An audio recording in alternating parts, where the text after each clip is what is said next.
আজ শেয়ার করব আপনাদের সাথে দুধ চা নয়, বানাবো আজ বাদাম চা। সেজন্য আমি কিছু বাদাম নিয়েছি।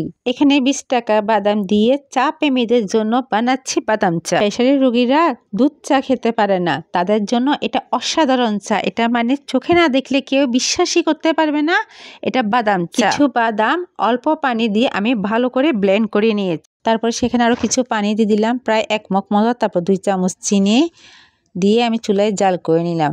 উতলিয়ে যাওয়ার পরে আমি 2 চামচ চা পাতি দিলাম। দেখতে পাচ্ছেন যেন দুধে আমি চাটা রান্না করছি, কীভাবে প্লক উঠছে, উতলিয়ে উঠছে। তারপর চা পাতাটা দিয়ে কিছুক্ষণ জাল দেওয়ার পরে আমার চায়ের কালার চলে এসেছে।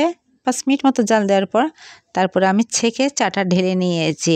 এটা খেতেও কিন্তু দুধ চার থেকে কোনো অংশে কম না। খেয়েও কেউ বুঝতেই পারবে না যে এটা বাদামের চা। প্রেমীরাও এই চায়ের কাছে ফেল হয়ে যাবে। দেখুন চার কালারটা কতটা সুন্দর হয়েছে, দুধ চায়ের মতো চকচক করছে না? চা প্রেমীরা এই চাটা একবার ট্রাই না করলে অনেক বড় মিস করে ফেলবে। এরপরে রেডি করব কফি।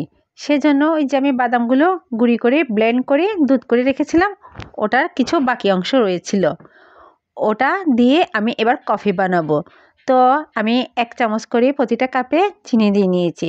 তারপর একটি কফির পাউডারের প্যাকেট 4 ভাগ করে দিয়ে দিলাম।